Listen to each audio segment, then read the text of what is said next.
ঈদের দিন একটা যুবক সন্তান কবরের কিনারায় কান্না করতেছে হাউমাউ করে। ও যুবক, আজকে ঈদের আনন্দ বাদ দিয়া কেন কাঁদো? বলে, গত ঈদে আমার আব্বাকে পাশে নিয়ে নামাজ পড়ছি ঈদগাহে, আম্মা জান আমার মাথায় হাত দিয়ে দোয়া করে দিয়েছে। আজকে ঈদের নামাজে যখন রওনা হয়ে গেলাম, হঠাৎ দেখি আমার বিছানাটা খালি, আমার মা নাই, আমার আব্বা নাই। কে আমার মাথায় হাত দিয়া একটু দোয়া করবে? যেই মা এমন একটা রাত নাই যে আমার খোঁজ খবর নেয় নাই। আমার আব্বা যান টেলিফোন করে খোঁজ খবর নিত। ও সন্তানেরা, ওই মা বাবারে কেমনে ভুলিয়ে গেছো? আব্বা ঘুমায়, ভাই বোনেরা ঘুমায়, আমি বড় অসুস্থ বিছানায় পড়ে আছি। আম্মা জান আমাকে সারাটা রাত আমার মাথার কিনারায় বসে বসে পাহারা দিয়েছে। গভীর রাতে তাকায় দেখি আমার মা বাবা, আমার বাবা, আমার ভাই বোনেরা ঘুমায়, আমার মা ঘুমায় না। ও মা, তুমি কেন ঘুমাও না? বলে, তুই অসুস্থ, যদি মা বলে ডাক দাও আমি জবাব দিতে না পারলে তুই কষ্ট পাবি, আমিও কষ্ট পাবো।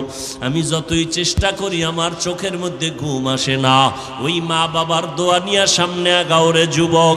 ওই মা বাবার কষ্ট দিলে আগাইতে পারবা না। কোন দিন জানি মায়ের সাথে বেয়াদবি করেছো, এই কারণে আজকে ময়দানে বৈশা মোনাজাত দাও কিন্তু চোখে পানি আসে না, কারণ মা বাবায় মনে হয় তোমার উপরে কষ্ট পাইছে। কোন দিন জানি এমন কথা বলছো, মা গোপনে কাপড়ের আঁচল দিয়া মুখ মুছে, মুখ দিয়া ঢেকে ঢেকে কান্না করছে। ওই মা বাবারে যারা কাঁদাইছো রে যুবক, আজকে বাসায় গিয়া মাকে বলবি, মা আমি আজকে ওয়াজের প্যান্ডেল থেকে তওবার নিয়ত করেছি, আর তোমাদের কষ্ট দিব না। আমার ডানে বামে দেখলাম মোনাজাতে কত যুবকের কান্নার আওয়াজ, আমার চোখে পানি আসে না রে মা। হয়তো গুনার কারণে বুঝি আল্লাহ বেজার হয়ে গেছে। মা, তুমি আমার মাথায় হাত দিয়া দোয়া করে দাও, আর কোনোদিন মিথ্যা বলবো না, আলেম ওলামাদের বিরোধিতা করব না, আর কোনোদিন দেশের বিরুদ্ধে, জাতির বিরুদ্ধে ষড়যন্ত্র করব না, নামাজ ছাড়ব না, নবীর তরিকার বাইরে চলব না। মা যদি মাথায় হাত দিয়া দোয়া করে দেয়, সাথে সাথে আরশে আজিমে চলে যাবে। কিন্তু এই ময়দানে যারা আছো, যাদের মা নাই, বাবা নাই, কবরের মধ্যে পড়ে আছে রে বান্দা, বাসায় গিয়া মা বলে ডাকতে পারবা না। ওই সন্তানেরা আল্লাহর কাছে মোনাজাত ধরে ধরে কান্না করো। মাঝে মাঝে বৃহস্পতিবার, শুক্রবার কবর জিয়ারত করো। একবার আলহামদু সূরা ইখলাস পড়িয়া দরুদ শরীফ পড়ে দোয়া করো। আল্লাহর কাছে দোয়া করলে মা বাবার জন্য এটা নিজের কাজে লাগবে রে বাবা। ওই মা বাবার জন্য দান সদকা করিও, মায়ের নামে বাবার নামে দান করতে থাকো, এর সওয়াব মা বাবায় কবরে পাবে। আল্লাহ খুশি হয়ে যাবে, তোমার কামাই রুজিতে আল্লাহ বরকত বাড়ায় দিবে রে বাবা। আজকে থেকে পিছনের সমস্ত গুনাহ থেকে তওবা করো। মরিয়া গেলে কিন্তু আর কেউ খোঁজ খবর নিবে না। সন্তান একদিন মা বলে ডাকবে, আর আপনার কবরের কিনারায় গিয়া যাবে না। হ্যাঁ, যদি একটা কোরআনওয়ালা সন্তান রেখে যান, ওই সন্তানটা কোরআন পড়বে, কবরের কিনারায় যায় কাঁদবে, আর মা মা বলে চিৎকার মেরে মাওলার কাছে দোয়া করবে, মন ভইয়া দোয়া করবে। আমি যখন ছিলাম আমার মায়ের উদরে, চলাফেরা করলেন যে মায়, কত কষ্ট করে। এমন মাকে কেমনে আজি,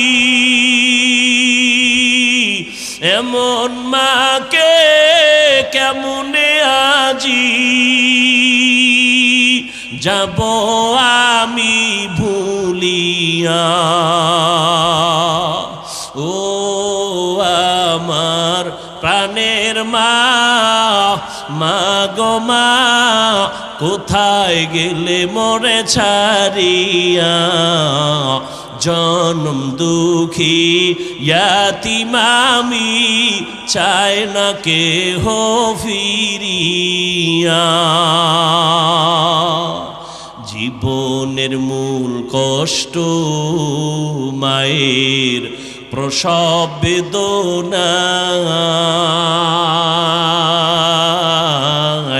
সাত আসমান সাত জমিন তখন মায়েরই মাথায়। জীবনের মূল কষ্ট মায়ের প্রসব বেদনায়, সাত আসমান সাত জমিন তখন মায়েরই মাথায়। আমার সুন্দর মুখ দেখে মায়ের, আমার সুন্দর মুখ দেখে মায়ের ব্যথা যায় দেয় হাসাইয়া। ও আমার প্রাণের মা, মা গো মা, কোথায় গেলে মোরে ছাড়িয়া। জনম দুঃখী ইয়াতিমামি চায় না কেহ ফিরিয়া। এমন একটা সন্তান যদি রেখে যাইতে পারো পর্দার আড়ালের মা, পাঁচ বেলার নামাজ পড়ে পড়ে চোখের পানি ছেড়ে দোয়া করবেন আর বলবে ও দয়ার মালিক, ওই মা কত কষ্ট করে আমাকে মানুষের মতো মানুষ বানাইলেন। ও যুবক, ওই মায়ের চোখের পানি আর দোয়া ছাড়া তুমি আজ পরীক্ষায় ভালো নাম্বার পাও নাই। আমি হাফিজুর রহমান এই চেয়ারে বসতে পারি না রে বাবা। ওই মা বাবার চোখের পানি আর দোয়ার মাধ্যমে তুমি সম্মানের চেয়ারে বসছো, টাকার মালিক বাড়ির মালিক হয়ে গেছো। ওই মা দোয়া না করলে কোনো সন্তান কামিয়াবির দরজা পাইতো না। ওই মা বাবার জন্য কলিজা ভরে দোয়া নাও, মায়ের দোয়া তোমার দরজা খুলে যাবে, হেদায়েতের পথ অগ্রগামী হয়ে যাবে।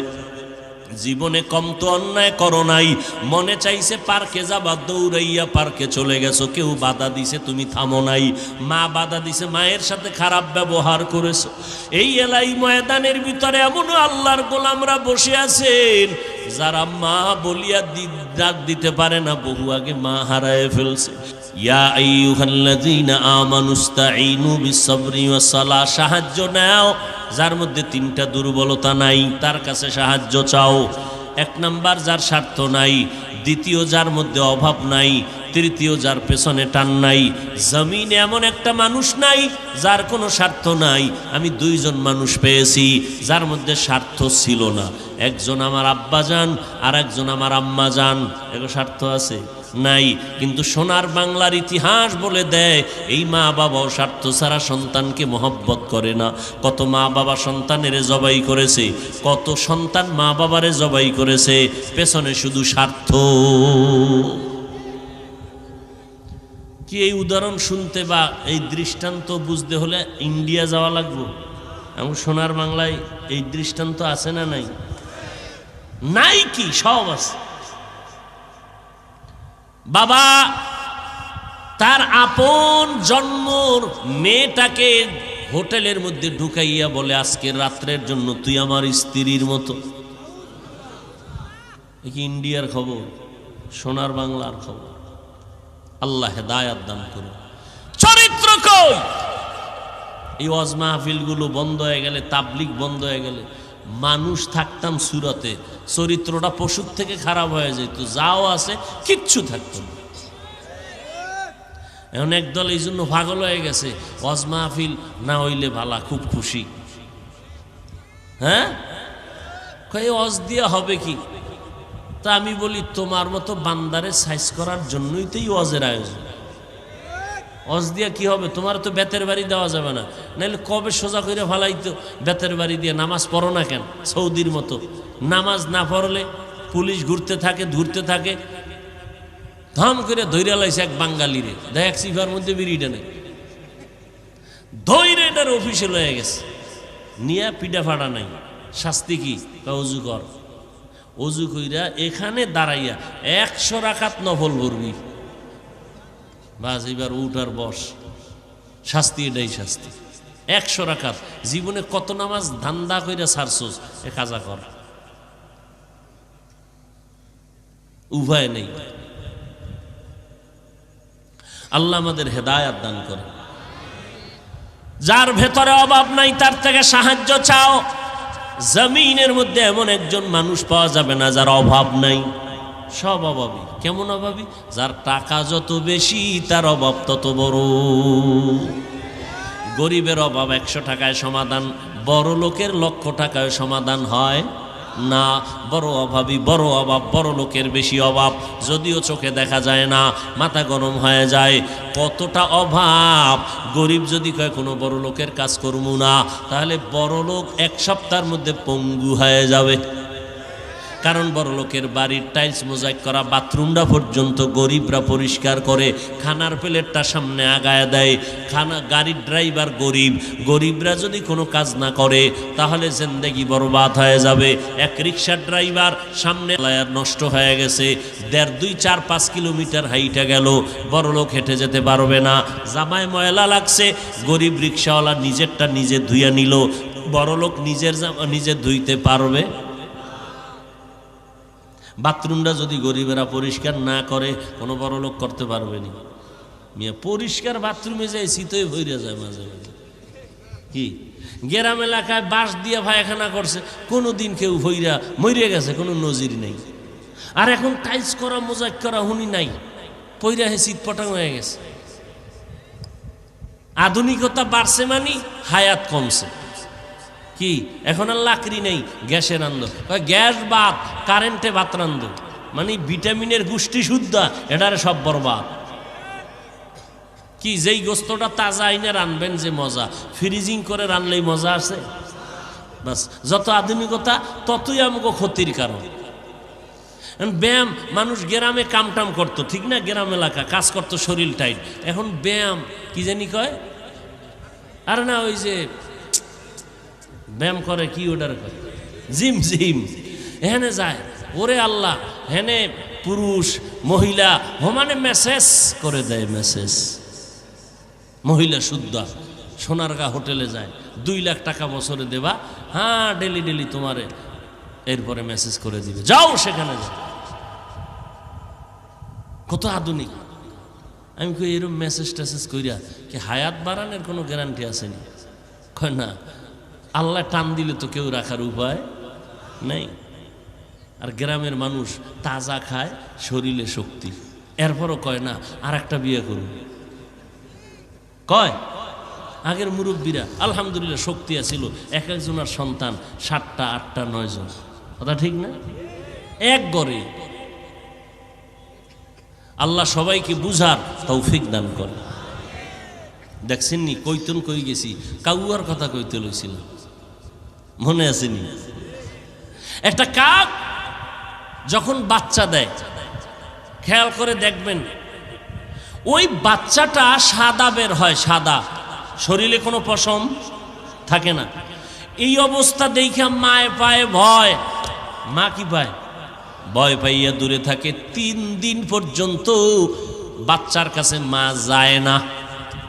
প্রশ্ন, মা যদি বাচ্চার কাছে না যায়, এই 3 দিন ওই বাচ্চাটারে লালন পালন কে করে? রব্বুল আলামিন এই বাচ্চাটাকে লালন পালনের ব্যবস্থা